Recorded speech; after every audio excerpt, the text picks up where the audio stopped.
Welcome to the podcast where we keep it real, talking all things women on the Iconic Women Show with your host, Michelle Watson, author, founder, public speaker, and certified performance coach. Get empowered and inspired while learning about overcoming adversity, spirituality, life, and business strategies that will help you achieve your goals.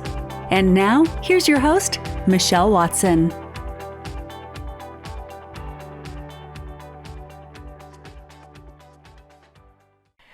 Hey there, guys, and welcome once again to another episode of the Iconic Woman Podcast, a place where we keep it real, talking all things women.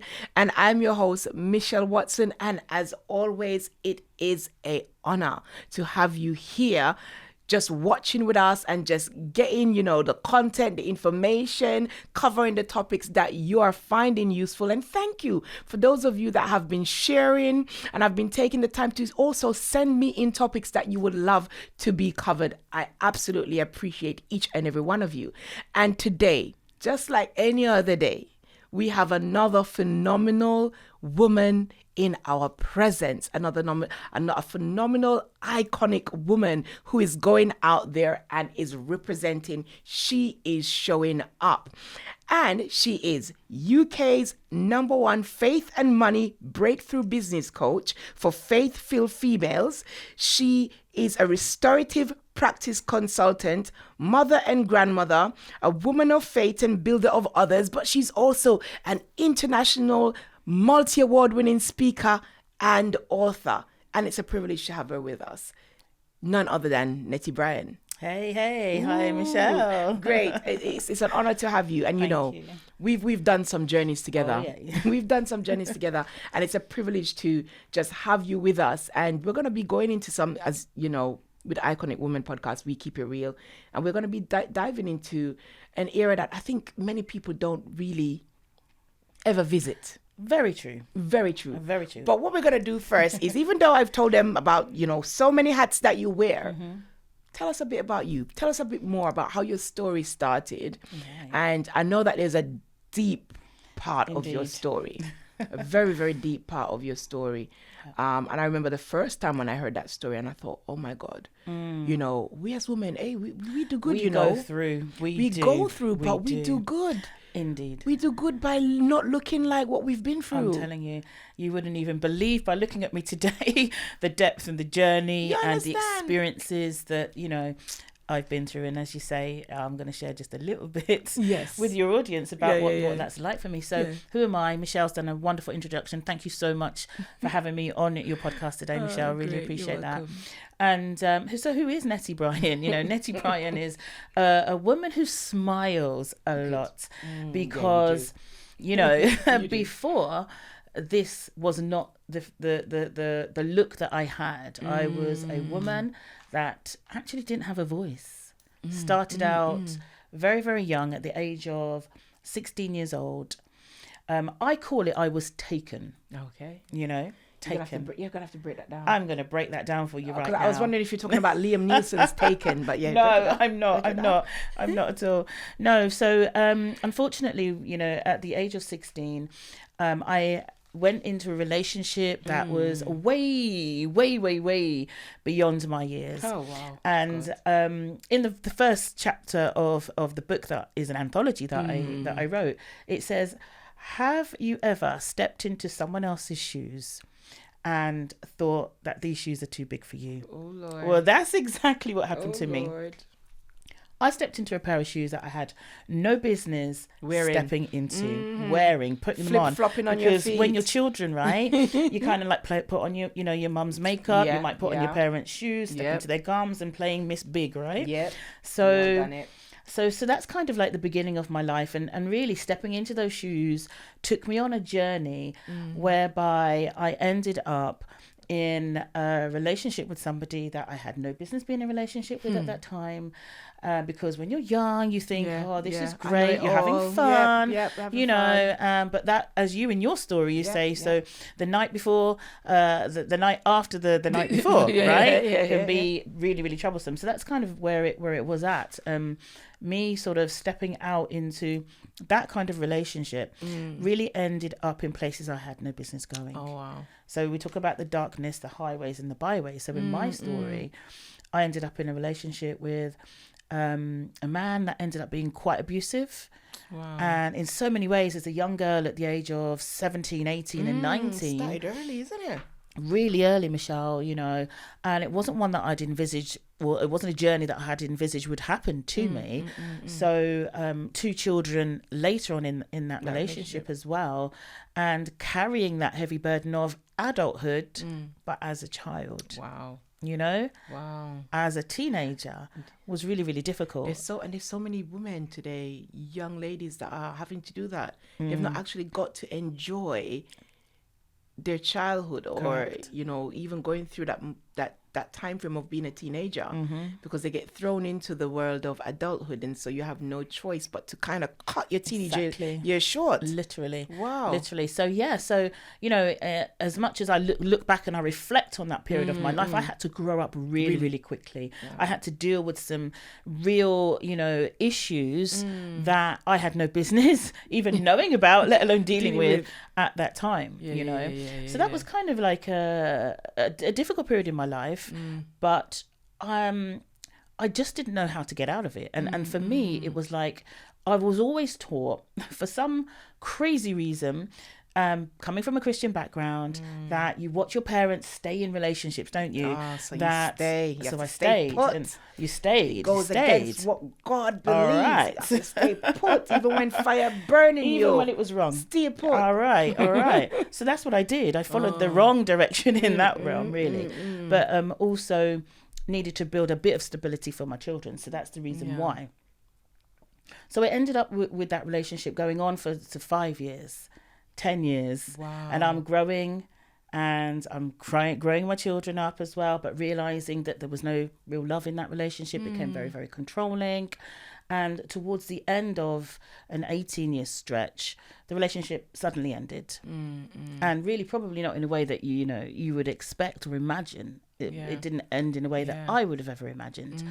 And sadly, my children's father, he actually took his own life. He suicided, as we want to call it right now. Yeah, and it was actually your daughter that walked in. And how old was she? She was 12. Wow. My daughter was 12 years old at the time. Oh my God, my daughter is 12. I There we can't go. even imagine her walking in and Mm-hmm. finding her dad in that situation. Yeah.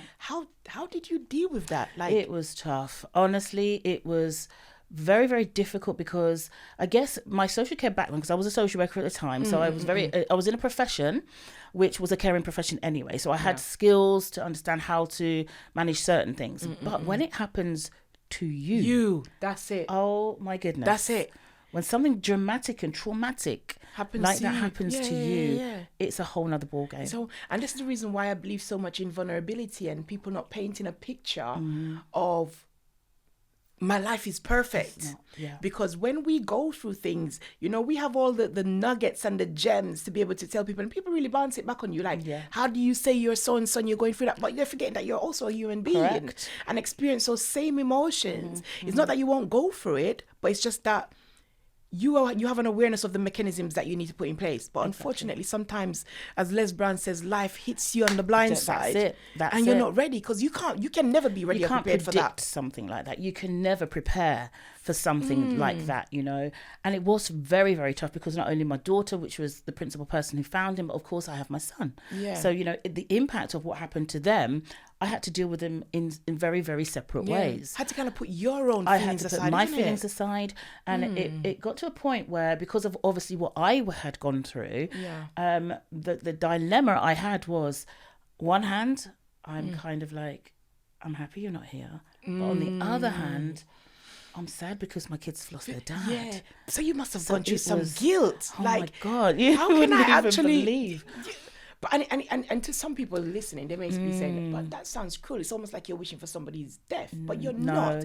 It's almost like you're in a prison. Correct. And it's almost like the only way that you can get out is if that prison guard moves away from the gate. Correct. Yeah. Right. But at the same time, that prison guard is your children's dad. That's right. And so you're having the burden of feeling, oh my God, in one sense, I'm feeling some sort of relief.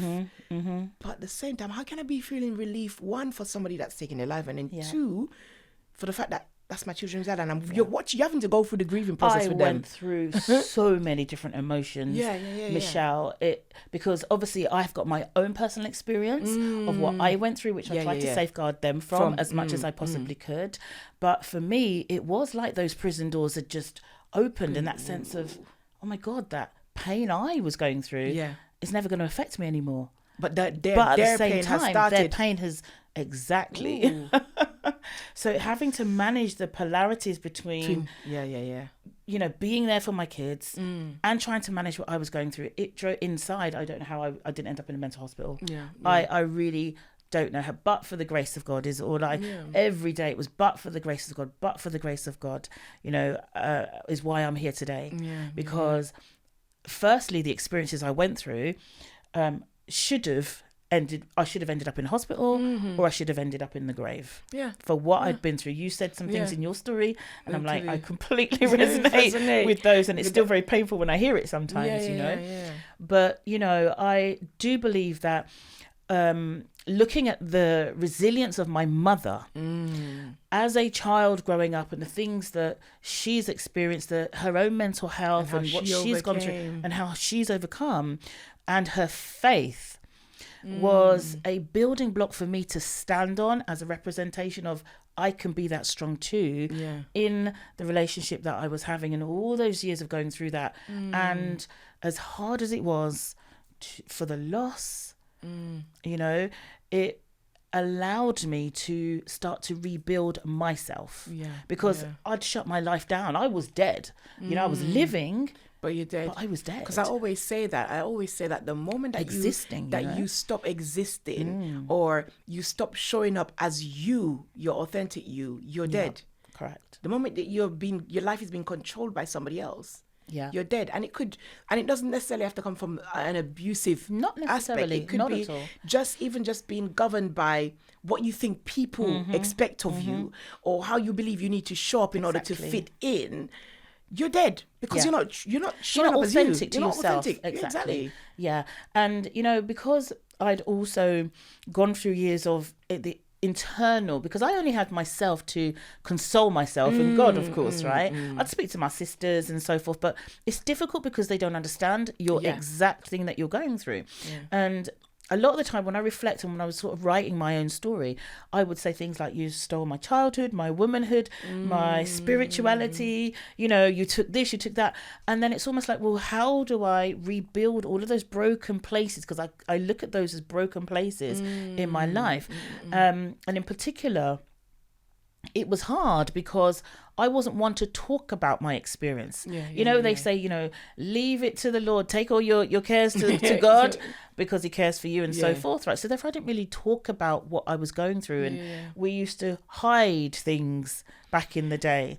You know, I'm not gonna and I have to push this in here, because I love what you just said about the fact that, you know, growing up with this mentality, I have to take it to the Lord. You know, he's my strong tower, and he's my this, and he knows everything, and we totally know that. But what I've realized a lot of people miss is the fact that he's also placed people in positions of gifts.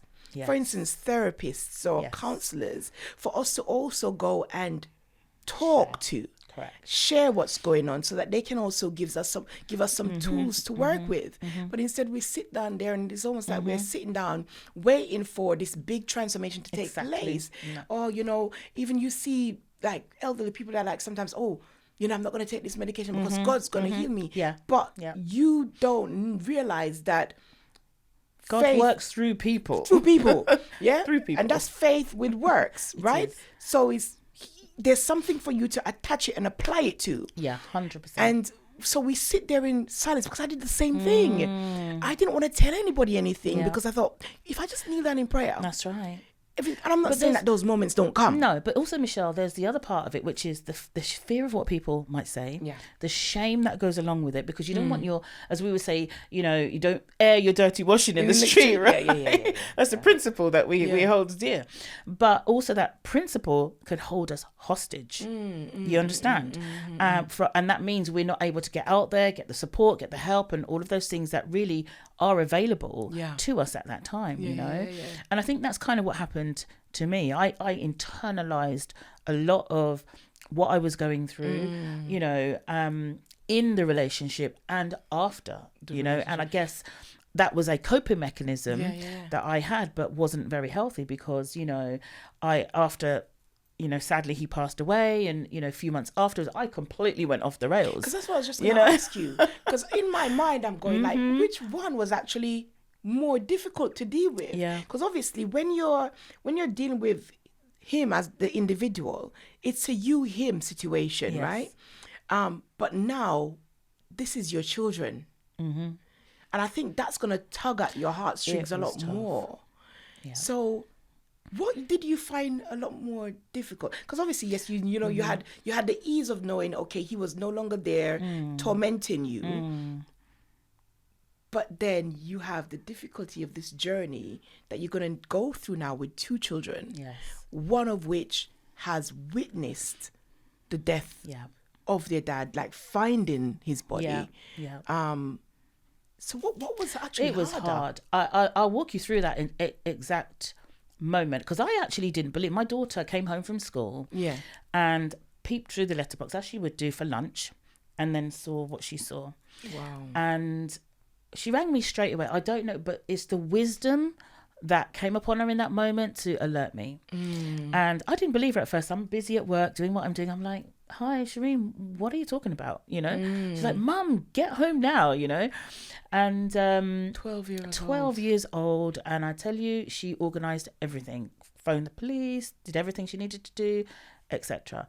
And after the event now,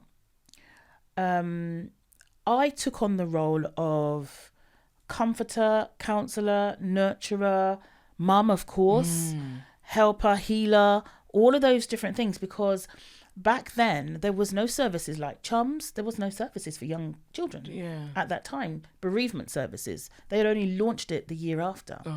So there was no one to turn to. Of course, we had our church, people that we could go to, but really, in terms of the healing process for both my children, I became that source. I really put all of my energy, my love and everything and affection into them. And help them to get some level of restoration, if you like. They're never going to get over the fact of what happened, but it was, how can I help them to get through? You know what I'm saying? To get through. And it was like this, because, you know, the cycle of grief is up, down. You know, I'm not saying it wasn't always easy. My son went off the rails. I went off the rails because, you know, when you're locked in that kind of prison mentality for such a time, you're bound to have a knock-on effect. So we manage those knock-on effects and we come out stronger for it, you know. And as we've grown over the 20 odd years plus now, I look back and I realize that if we didn't have our faith as a foundation, I believe that things would have been a lot harder. You know, and the statistics say that, you know, when someone has suicide in their life, it's highly likely that someone, you know, who's experienced that in their family are more prone to it. 100%. And there's been glimpses of, you know, mental health, that kind of thing, lack of coping mechanisms, but we've pulled through because one reason is we stick together. We talk, you know, we share, and we're very, very close. You know, my children, now that they're older, they're like my friends, and we have a great relationship. That's good. And they've seen me, and they've been able to watch how I've come through, and they can even look back at what they kind of witnessed even as children, you know, and say, wow, Mum's really come out on strong. The other side. She's come out the other side. And again, it's if she can do it, I can do it too. And they've both grown up to be successful, you know, in their own right. And it is just amazing to watch, the transition. Wow. But it wasn't easy. It wasn't easy. No. I could imagine. So obviously coming from that now, because before you transitioned into business, you were dealing with some things that were, or your avenue or your career took you deep into some areas of what I think is very, very good to connect with 100%. Sisterhood and women right now, because you were dealing with conflict resolutions, but in deeper spaces like restorative justice. Yes. Right. Yes. And that was in the prisons. That was restorative justice in the prisons, in the community, in the workplace, health, social care, so all of the disciplines. So let me tell you the connection between what happened to me and why I got into that, right? That's what I want to know. So the reason, basically, here's the thing. I didn't get to ask my children's father the question, why? Okay.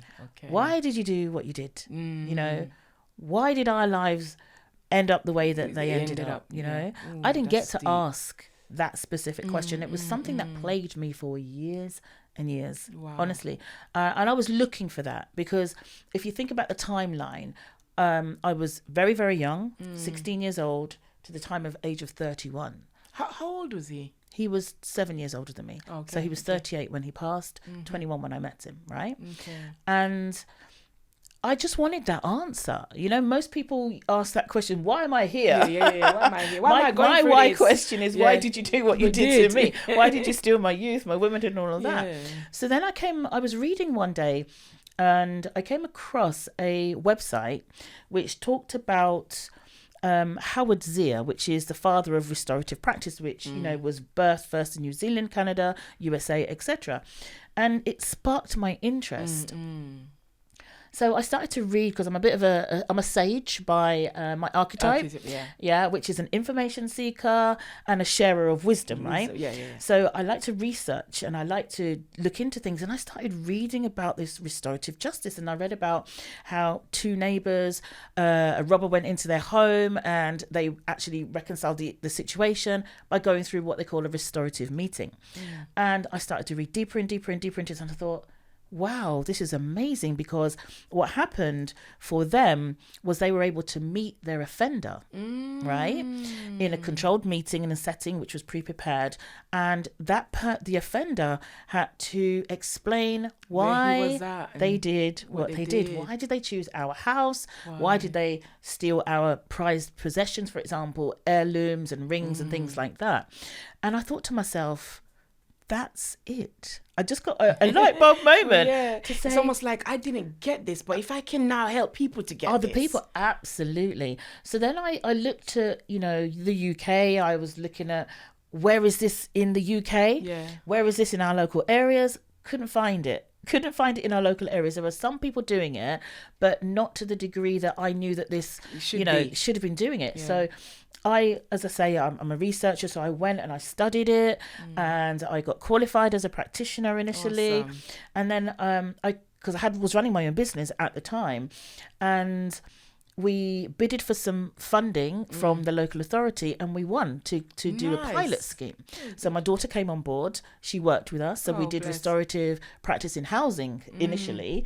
And then a year later, we joint bidded with another large organisation, and we won that bid for $250,000. Wow. And we actually developed the first restorative practice service in Bedfordshire for the entire county. And so that was working with the police force and the PCC and all of the public sector services there. Amazing. And honestly, I'm just going to talk about the power of the process right now, because that's what it is for me. Yeah. Restorative practice is something that allows victims of crime, harm, conflict, or abuse to cope, recover, and move on. That's the premise of it. Okay. And most people in, whatever situations, whether that's conflict in a relationship, whether that's conflict at work, whether that's conflict in any kind of setting, to be fair, or whether there's a crime been, where you're a victim of crime, it allows you to address that. Whereas in other cases, you might not. I mean, they've got victim impact statements, but the impact of the victim impact statement is just read out usually in the criminal justice. But with a restorative practice intervention or restorative justice intervention, you as the victim are able to actually arrange a meeting to face with that person that's caused that harm. Wow. Which is a more powerful process because firstly they have to show remorse. It can't happen, of course, if the person doesn't want to. It's a voluntary process, right? Yeah. But it allows you to be able to share your feelings, talk about what happened, how you was affected, who else was affected by what you did, and together it gives that perpetrator an opportunity to say sorry, to apologize if they see fit. Which obviously doesn't happen all the while. Doesn't happen all the time. It doesn't happen all the time. Sometimes they refuse. Sometimes they don't want to meet people face to face. But honestly, if you're in the room and you've done all the safeguards, you set the pre-meetings up, and that happens what happens is when you're watching the victim and of course the perpetrator get together, we like to call them the harmed and the harmer, actually. Okay. Yeah. The harmed and the harmer is proper language. The moment that they start to dialogue, as the practitioner, you step back and you just allow that to happen, and you can almost feel that transition of power. You know what I'm saying? From the perpetrator or the harmer to that person who's been harmed. And it is so, so powerful because you feel that restoration happening. No. You can feel it in the atmosphere, Beautiful. And the first time I went through that with someone else, I was like, I'm called to do this. I am so called to do this, So in connection with my own experience, I didn't get to ask that why. But that process and learning how to do that for other people allowed me the ability to get the whys answered for other people.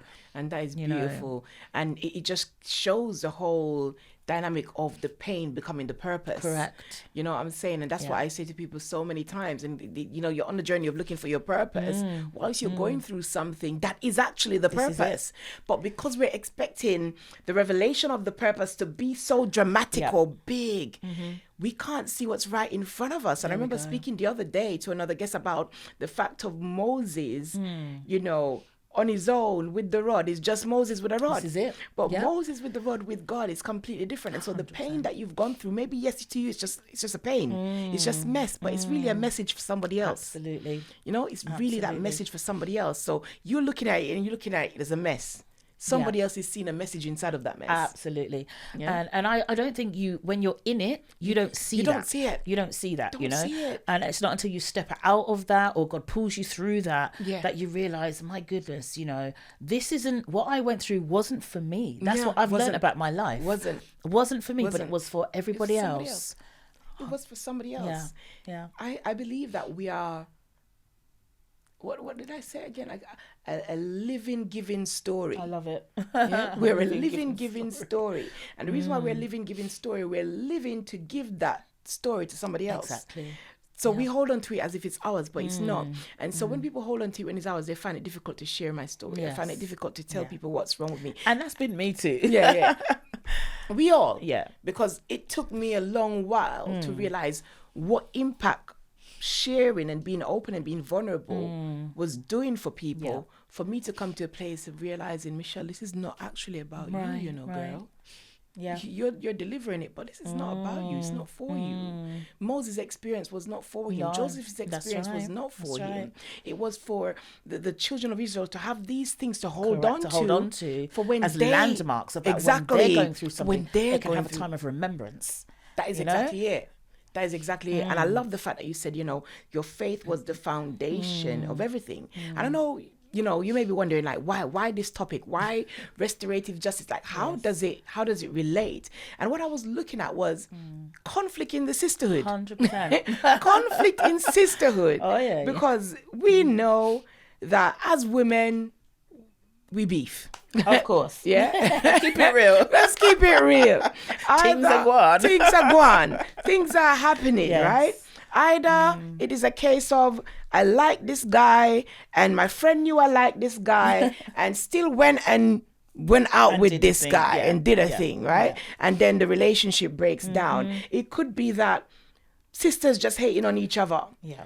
For sometimes they don't even know the reason why they hate. Honestly. You know, sometimes you see people having issues and you go to them and conflict, ask them what's the problem. They're like, I don't even know. She just started looking at me funny. Yeah. And sometimes the person is going through their own thing. That's it. They're going through their own thing, and because they're going through their own thing, they're completely oblivious as to what energy they're giving out. Exactly, the energy and the impact And the impact. Because words have power. They can give, as we know, life or death. Right. So when you are in a negative energy, depending on what your thought life is really, and how you're cultivating your thought life, because it all stems from that, doesn't it? Really, because it does. you know, if you're not feeding yourself good, healthy thoughts, your energy is going to be negative, and of course, depending on your experience and what you've been through. Because remember, people who have been through some level of trauma may have a positive or a negative outlook depending on how 100%. they've been able to deal with that and manage that. You see what I'm saying? So if they haven't actually gone through that, everything that they do will become from a negative lens. And I call it negative automatic thoughts, right? So they find problems in everything. Where there's no problem, they find a problem. You know what I'm saying? And then if you don't know that, you end up picking up that person's problem when it wasn't really your problem. You know? And that is what happens within, you know, sisterhood and women. And I know we talk a lot about women supporting women, but the truth is we have women killing women just the same. We have women slaughtering and slandering women. And I always tend to wonder, like, how do individuals find it so easy to tear down another person? And if you're not careful, you will get carried away in somebody else's issues, right? Because they're going through their own thing. And I guess the question is, like, do you think it's possible for, like, the process of restorative justice, let's call it practice in this context, to come through in sisterhood relationships, dealing with the conflict? 100%, Michelle, because remember, the principle of restorative practice is all about harm repair. And you get hurt. Everyone's talking about, you hurt my feelings, right? You called me this, you called me this. You hurt me here, you hurt me there, right? So the principle of restorative practice can work in any situation where someone feels or has been harmed. Okay, whether that's emotional, physical, psychological, you know, any spiritual, any kind of harm that person is feeling that's caused an offense to them is where restorative practice has a place. Okay. So how could they navigate that? So let's say we have two friends, they're best friends, and all of a sudden the relationship is breaking down and there's no clear reasoning around it. This person is feeling like, oh, you know, that person has been moving sideways or been pulling from me or been finding another closer friend, or it's a case of I've brought another friend into the dynamic and all of a sudden now they're moving close and I'm on my own. Like, how can they use the process to really mend that brokenness that's happened? Because some people get really hurt by sisterhood conflict. I know. Desperately hurt. And it affects them moving on in life because they're like, you know what? I'm doing me. I don't want no friends. I'll do me on my own. And I don't think that is a good place to be. It's not healthy. And as we know, no man or woman is an island, right? Because we all need each other, correct? So in terms of a process, restorative practice has a framework. And, you know, that framework firstly has to... In terms, if I was coming to you, for example, and you had an issue with somebody, I'd say to you, so Michelle, I hear that, you know, you have an issue with so-and-so and you want to share that to them, but you're not quite sure if they're going to receive it, for example, right? Because that's normally the issue. Normally the issue, correct? So I would get some information from you. I'd ask you if there's 5 specific questions as the bedrock of the process. 1, we want to know what happened. We want to know what people were thinking, because it's all about the thought life, what they were feeling, which is all about the emotions, who's been affected. So was that just you and that individual, or was there other people affected by it? And what can we do collectively to help you to cope, recover, and move on? So in other words, what do you see as the thing you want as the outcome from this, right? So we would interview you, we would go to the other person and say to them that you've approached the service, you know, or us, and you would like to have a restorative practice meeting. Okay, so we would go through, explain it to them, and we would go through a similar process with them, ask them a slightly different set of questions. And then once we put all the safeguards in place, because of course what we don't want to do is re-victimize. We don't want that to happen. So as practitioners, we know how to look out for that. We can sense that. We can see whether that's going to be a problem. That mostly happens, I guess, more so in criminal cases and that kind of thing, right? But in terms of conflict between women, sisters, it's less likely that would happen if the person's involved has a bit of respect for the other person, right? So we would interview you both. We would exchange information prior to you guys meeting in person, if that's what you want, because there's different ways you can do this. You see, you can do it via a shuttle, which means you don't never meet that person directly, but we do it via a letter, or we pass that information through us as the facilitator. So it's a bit like you've got God, you've got Jesus, and then you've got the people, right? So we would become that mediator between the two. And that works beautifully for some people, because the pain sometimes of the circumstance is too hard. And they don't want to face that person. But if the person who's been harmed has the courage, and they're like, you know what, I need to let this person know exactly how they've made me feel, or let them know exactly how what they've done has harmed me in XYZ ways, then we arrange a meeting at a convenient place and time, and talk it through. So if we're talking about like friends here, and we're saying, okay, great, is it advisable?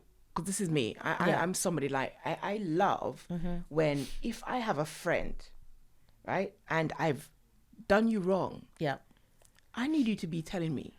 Right. Because at the end of the day, I may not even know or recognize what I've done.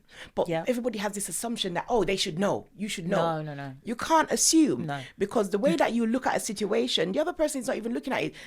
Sometimes you may snap at somebody and you don't even realize that you've actually snapped at somebody until when you've cooled down, you realize, I didn't deal with that well during the day. But not everybody does a reflective of their conversation or what happened the day before. But what I'm saying here is that many women, especially young women, I realize that they do this a lot of assumption, she should have known that was going to upset me. No, not at all. But no, come and tell me, because if I stepped on your toe and I didn't know I stepped on your toe, the chances are I will come and step on your toe again, because I don't realize your toe is there. Yeah. The difference between that and the perception of they should know is you can feel someone stepping on your toe, but you can't think that someone, you know what I mean, has a certain offense against you or upset you. Unless you can't think that. You can't. If you understand what I mean. Exactly. Yeah? You can't think it's not physical. It's not It's not physical. But at the same time, it's a case of, let me know that I've hurt you. Come to me. Come to me. And tell me. Tell me. Yeah. But everybody sits down and they're beefing, and by the time you know it, they're messaging somebody else. This is it. And that person brings back news and doesn't even bring it back in the way that it was said, because they add on their own salt and pepper on it. Right. So by the time it gets back to the other person, then it's even increased a lot more. Yeah, the pressure pot is like it's cooking and it's boiling up. Yeah. And there's so many friendships that have actually been destroyed just because of assumption. You are right, and let's talk about children, because we do this with kids as well. In school and in situations and scenarios. Is every day you should be doing this in your home, really practicing restorative practice, right? So he said, "What I've got grandkids." I'm like, okay, fine, let's have a restorative meeting, right? Okay, and it is about people not being so self-centered. The first thing is, don't be so self-centered. Always step out of yourself and think about how the other person might be feeling and thinking.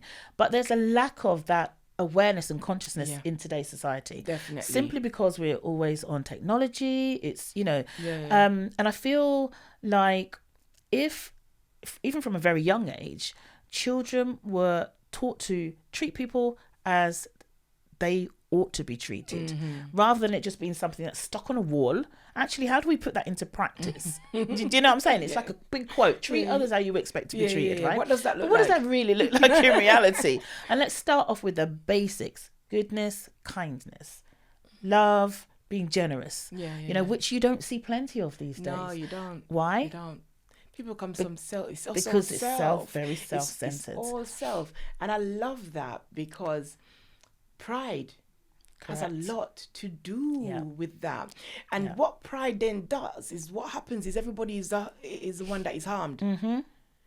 All of a sudden, no, she hurt me, and the other person is saying, but no, you were the one that hurt me first. And because of that, you can't get to the root of the matter, because it's pride, like, I'm not the first one that's going to approach her. She didn't talk to me. And and it's funny you're talking in that manner, because it just reminds me of what we're seeing on our streets today. We're seeing kids killing kids. We're seeing stabbings. We're seeing 100%. All sorts of things that should not be happening to our children, because he said and she said. So how are we addressing this? We've got gun crime, knife crime. The statistics are rising that's the resolution crazy. Now. So in their minds, they're thinking the way that I'm going to deal with this is worst case scenario, right? So what drives someone to that level of thinking, that rather than me going and talking to that person, which is what we would do normally, right? They're like, nah, man, you done me a wrong. I'm going to go and, because I need to prove a point. Thank you. And I need to save space. You can't talk to me like that in front of my brethren and my crew. Social media. This is it. And that's what the women do. They have to take it to social media. It's a new trend. It is. It's a new trend. We're now arguing on social media. And the thing is, when you had a united relationship, you weren't putting it on social media. Not at all. No. The good times, you weren't putting it on social media. But now you've hit rock bottom. It's all on social media. Gone are the days of, people actually kneeling down and praying and saying, God, like, where did I go wrong here? That's right. Like, show me. Self-reflection. Yeah, self-reflection. If I was the one that did wrong, show me. But the honest truth is, sometimes God has even showed them up because of pride. That pride. It's like, no, I can't go and say sorry. But the Bible tells us that, why not be cheated? Why not be wrong? So even at times when you're not wrong, the Bible says he went like a lamb to the slaughter. He didn't utter a word, even though he wasn't wrong. So why sometimes can't we just say, you know what? I'm going to be the bigger person here. Absolutely. I'm going to be the bigger person, and I'm going to let go, because... And that is a whole different topic on its own, because it's taking me down the route of, forgiveness, but that's a whole different topic on its own. But it is about, the whole restorative practice is about that. So it's about, not wrong. You're going in the right way. It's a whole thing about drinking poison and expect your enemy to die. Right. Wow. Drinking poison, but you're expecting your enemy to die. You're carrying these ill feelings. And the truth is, it's eating away at you. You may pretend like, I don't care, because that's the new thing now. I don't care. It's an attitude, isn't it, really? It's not an attitude of gratitude, and that's what it should be. Exactly. But and I think it's basically people protecting themselves. If you think about how... people act now, because I'm getting older. I'm like, I'm 50 plus right now, and I look back and I think to myself, goodness me, where did all that time go? It went really, really quick. Yourself. I'm young. Yeah, you're good. You're good. But in terms of looking at generations and how I was when I was like 15, 16, 17, and how I'm seeing people in their teenage years now, it's like the behaviours it's completely different. So different. It's completely so different. It's the outlook on life is so different. It's just so different. It's almost like there's no valuation. There's no valuation. It's there's value. No value. Yeah. There's no value in sisterhood. There's no value in sisterhood. There's no value in brotherhood. There's no value in life generally. And the statistics show us that, It's terrible. So the question is, how do we bring that back? How do we? I always say to myself, like, because I've seen it happen before, where people weren't speaking, and then the other one dies, and then the other one is like crying and, mourning. And I'm like, but you had time. Yeah. You had time. And this is the thing that people are not looking at, because we take life for granted. This is it. We take life for granted. And because you take life for granted, I can't understand how the hate can be so much more than just, it's an or emotion. just saying sorry. And saying sorry. And what they need to get is this. And I love the beauty of, the restorative practice and the process that you mentioned, because it involves the opportunity of saying sorry. But it doesn't, saying sorry doesn't mean, okay, now that they've said sorry, they're now in my life and they're a part of my life. Not at all. You understand? No. So saying sorry doesn't mean that, okay, I have to continue being friends with this person. Because the Bible didn't say we should be stupid. We have to be wise. Correct. If we see that somebody is directly not changing, said sorry, but they're still on the same journey of who they want to be. Yes, you can obviously remove yourself from that circle. Yeah. But really opening the place to know that I've let go. Absolutely. And the beautiful thing about what you've just touched on there, Michelle, is the fact that going through this restorative practice process doesn't mean to say that you're going to be in each other's lives or pockets, because we often have agreements at the end of it. So what do you want to happen afterwards? Let's just take the criminal perspective. We say, okay, so if I see you in the street, what do you want me to do? Do you want me to cross the road? You know, do you want me to not acknowledge you? It goes deep. Oh, wow. It does, because we have to safeguard after the process. Because if it was a real massive, I mean, I've done restorative meetings for things like murder, rape, you know, real hardcore stuff, as well as things in school where children are just having conflict, neighborhood disputes, all the whole spectrum. So I've seen it, you know, I've seen it from every realm. And sometimes people have been harmed. They don't want nothing else to do with them. They just wanted to voice to that person so that they could feel in that moment the impact of what they did to them. And that was good enough for them. They're able to close that door, move on, and then we check in with them, you know, a few months later, see how they're getting on, etc. And happy days, because the task that they wanted has been accomplished, which was just to tell that person the impact of the harm that they caused them. So I guess for like the women that are watching right now, and I'm thinking about, you know, I know that obviously we're talking mainly about conflict within sisterhood and stuff like that, but I know that there's some women that they've gone through traumatic stuff, and based on these things that they've gone through, there's still residue. The pain's still there. The pain is still there.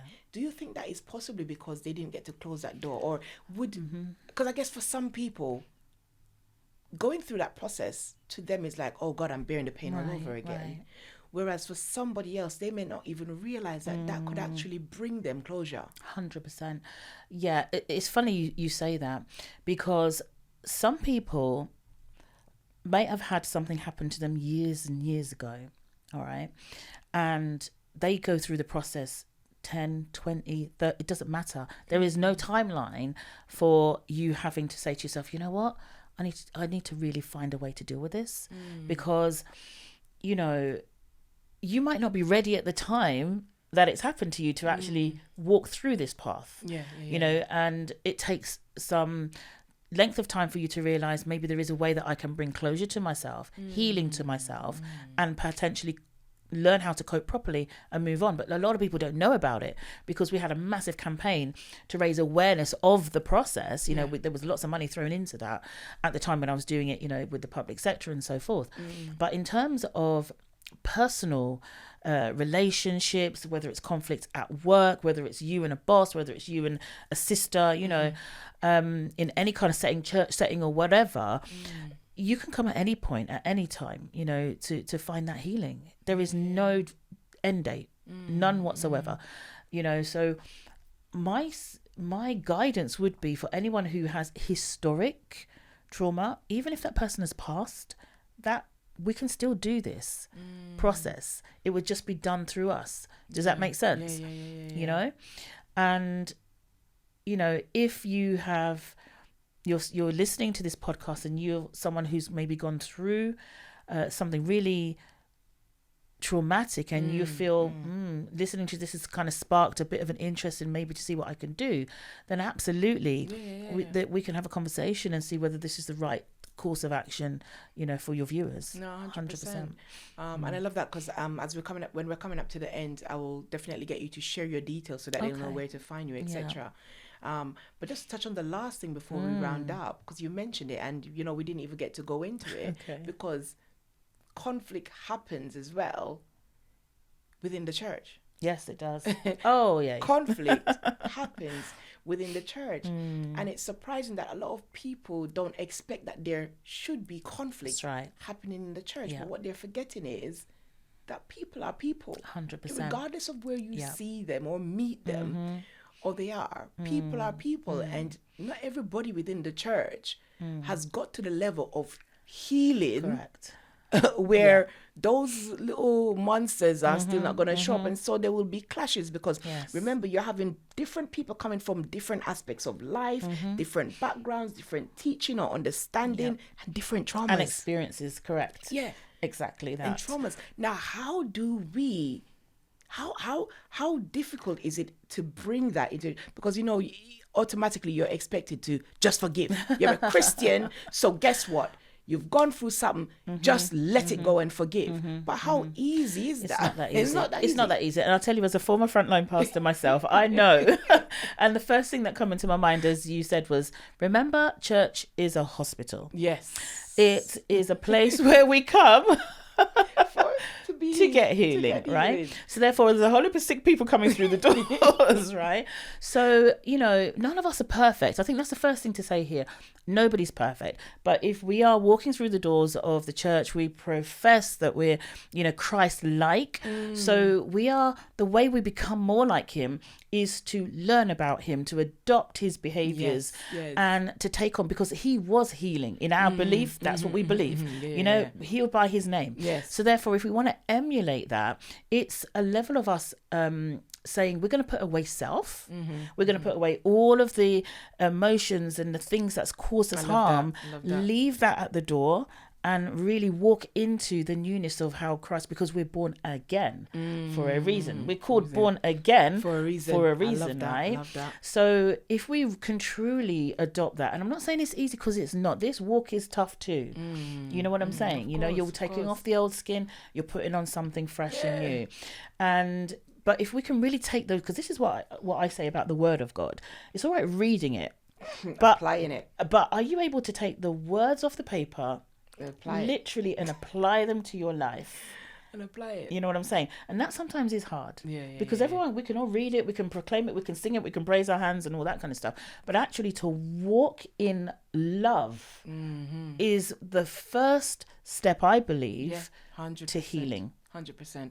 Love covers a multitude. It covers a multitude. Thank you. And it will help you get through, because when you love, you'll be able to look at a brother and sister through a different lens. Correct. Exactly. And not just look for this perfection, but understand that they may not be seeing the situation the same way you're seeing it. Maybe you're at a place of maturity that they are not yet. Exactly. And so, as opposed to pushing them down or tearing them down even more, because you're at that level of maturity, this is it. Pass that level of maturity on them, so that you can then be a representation for that person, because they're now seeing how you've dealt with them. Exactly. And so now they can pass that.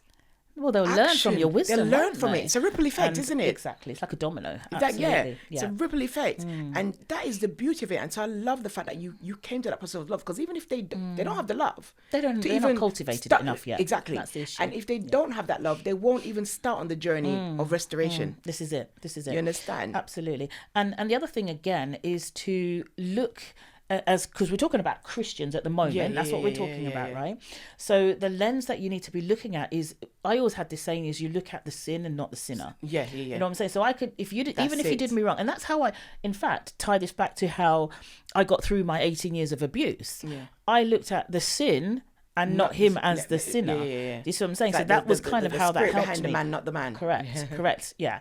And that's what I say that is going to be the thing that's going to allow you to move on from any kind of offense, if you like, really. That's going to give you the ability to forgive, because most people come into Christendom because they want to become like Christ. And what would he do? I always ask myself that question. What would Jesus do? What would Jesus do? What would Jesus do? What would Jesus do? But as you said, it's like, yes, saying what would Jesus do, but also applying the practical steps that will help you to do what Jesus do. Because us on our own, faith without works is dead. Is dead. And that statement keeps coming up throughout all the different episodes that I'm doing. Really? It keeps coming up, because we tend to realize that people just want to hold on to the God factor and not realize that they have to actually apply it. Exactly. Christendom should be very practical. Practical, because we can be high and mighty and we can be up in the spirit, but actually we have to come down and apply those principles and get to that place, because you could memorize, it doesn't matter, 1 million Bible verses, But if that Bible verse is not being seen, it says, by your fruits. That's right. We should know them. You should know them. So I always say, I remember getting a vision of a tree. We'll finish up on this. Okay. I remember getting a vision of a tree. It actually wasn't a vision of a tree. I was in Jamaica at the time, and when we had bought this house, and when we got there, there was a tree, but because there was no fruits on it, I didn't know. We didn't know what tree it was. Yes. So between my husband and I, we're what debating fruit it would bear. and what fruit it would bear. We're debating. We got stuck there during the COVID, and I remember now one day finally washing the plates and looking through the window and seeing the tree, and realizing, Michelle, when we first saw the tree, you didn't know what it is, but it's bearing cherries. It's a cherry tree. Right off. Beautiful. So I walked out because it really sparked my interest, and I walked out. And it was like the Holy Spirit just dropped that download on me and said, that's the same thing that happens if you're out there and you're not producing fruits. Correct. Yeah.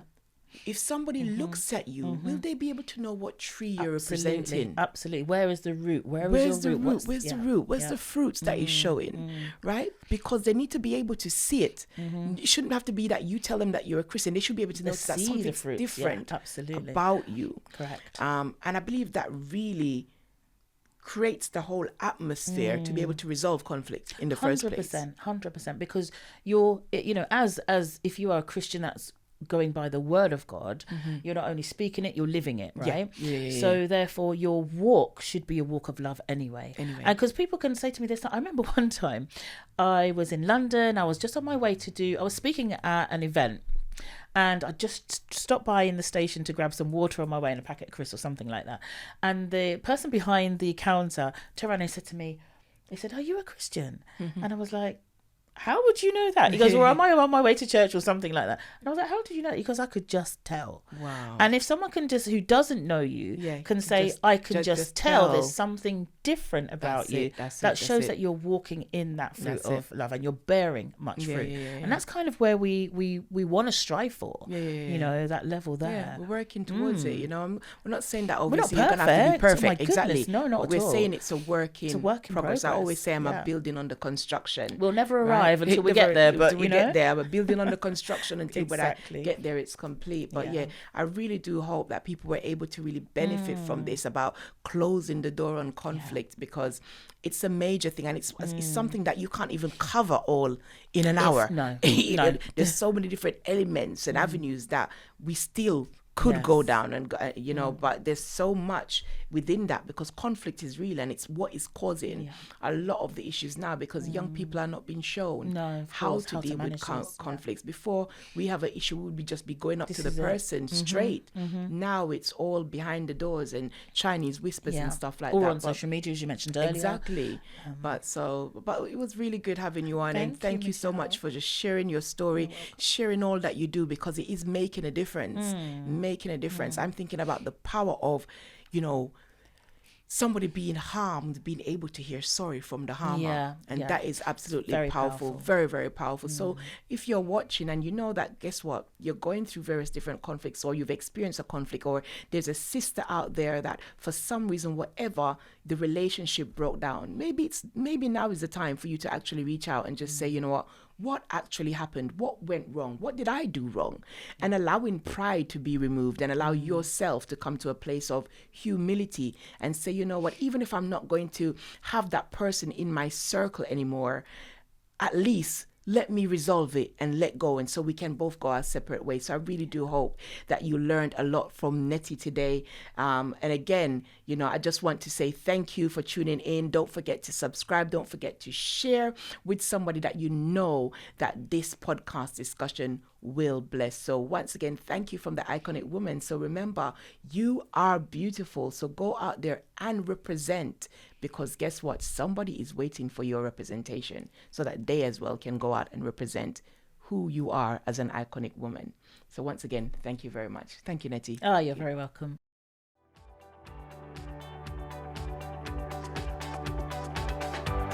Thank you for tuning in, and we hope you enjoyed today's episode of the Iconic Women Show. We look forward to having you again. So don't forget to subscribe and do the 3 R's. Leave your ratings, reviews, and recommend to your family and friends.